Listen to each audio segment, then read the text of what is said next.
मौलवी कलीम पंदीर ने जिस शख्स को घर बेचा था, इसने जबल को 23 लाख घर के दे दिए थे और साथ ही उसे 1 हफ्ते के अंदर घर खाली करने का बोल दिया था। जबल ने सारे पैसे अपने अकाउंट में जमा करवा दिए थे, जबकि 5 लाख रुपए वो अपने साथ लेकर इस वक्त मतलूबा बैंक में आई थी, जहां उसने रकम जमा करवाई थी, जिसके बदले उसे रेड रिबन और एक रसीद दी गई थी। आज रात 8 बजे दी फरिश कैफे में खान तुम्हें मिलेगा और ये रेड रिबन अपनी कलाई पर बांध लेना। बैंक में मौजूद लड़की ने उसे हदायत दी थी। वो लड़की नकाब में छपी जमल को हैरत से देख रही थी, जो खान से मिलना चाहती थी।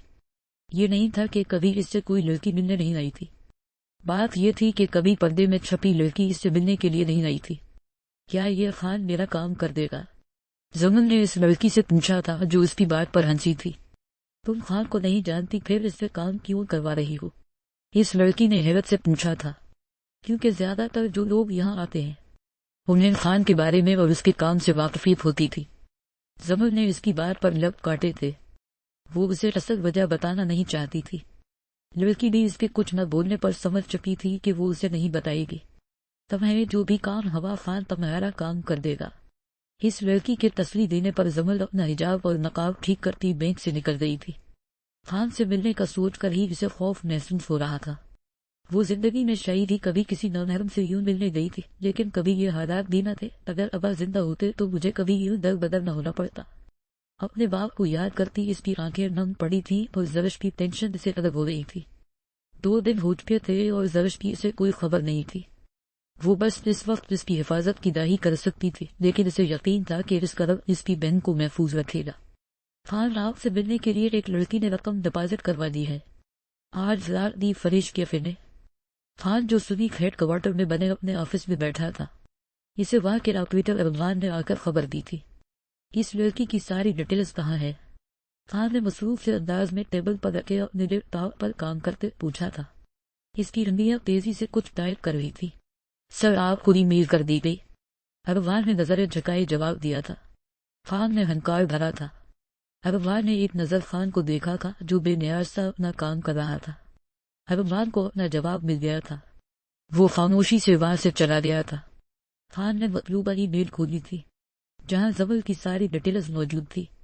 वो अपनी सिक्योरिटी का खास ख्याल रखता था, क्योंकि इस काम में इसके हजारों दुश्मन थे और इसी तरह एक बार इस पर ऐसे ही क्लाइंट से मीटिंग पर इस पर एक बार पहले हमला हो चुका था, जिसकी वजह से वो मजीद चौकस रहता था। इसने फाइल में जबल की इन्फॉर्मेशन पढ़ी तो एक पल को हैरान रह गया था कि एक मौलवी की देनदार बेटी को इससे क्या काम होगा।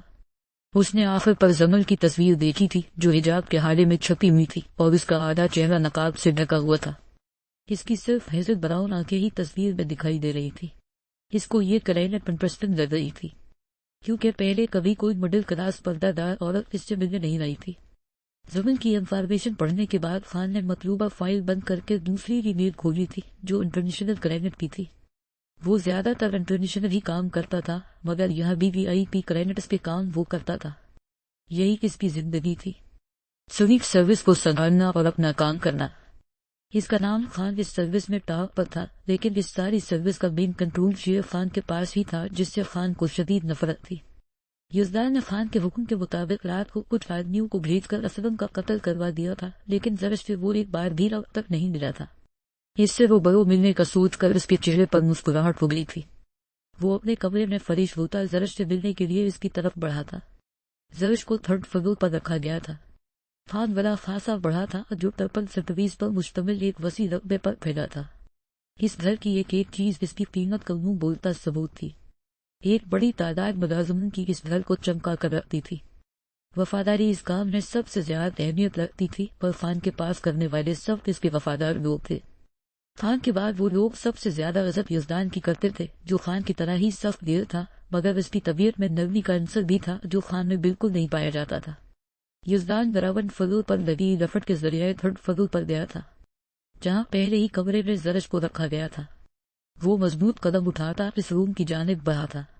उसने आहिस्ता से दरवाजा नाक किया था। जरश जो बेड पर लेटी हुई थी, दरवाजे पर नाक होने की वजह से फौरा उठकर बैठ गई थी। उसने तेजी से अपनी चादर से खुद को अच्छे से कोर किया था।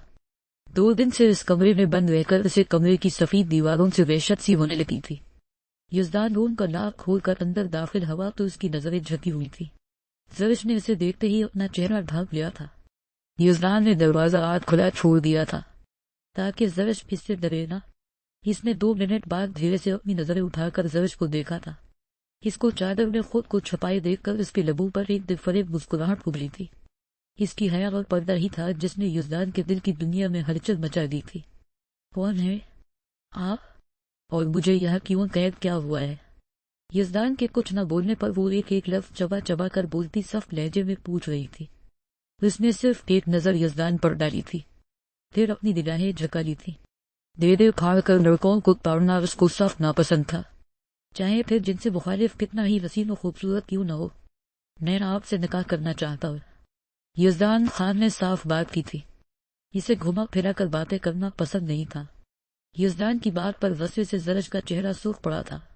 مجھے آپ سے یا کسی سے بھی کوئی نکاح نہیں کرنا، وہ دبا دبا سا چیخی تھی۔ مجھے ابھی اور اسی وقت یہاں سے جانے دے۔ زرج سے اسے ایسے ہی کسی جواب کی امید تھی۔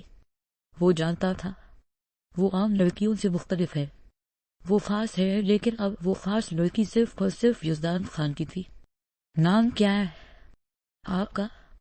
زرج کی بات کو اگنور کرتے اس نے تحمل سے پوچھا تھا۔ اسے ابھی تک زرج کے نام تک کا علم نہیں تھا۔ کیسا شخص تھا؟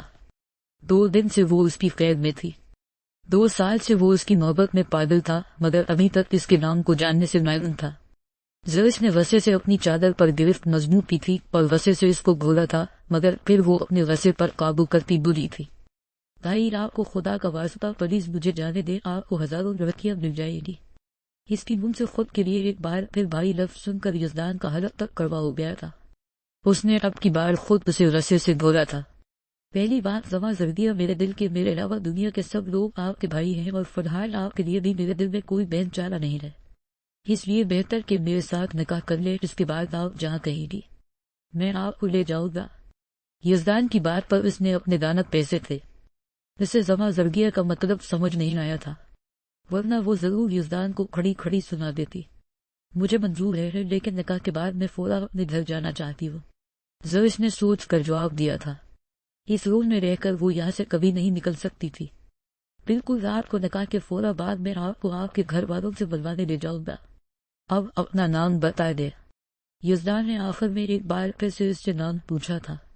اس کا نام اب معلوم کروانا اس کے لیے مشکل نہیں تھا، مگر وہ سب کچھ زرش سے جاننا چاہتا تھا۔ یہی وجہ تھی کہ وہ اس سے بار بار نام پوچھ رہا تھا۔ اس نے سرگوشی نما آواز میں اسے اپنا نام بتایا تھا۔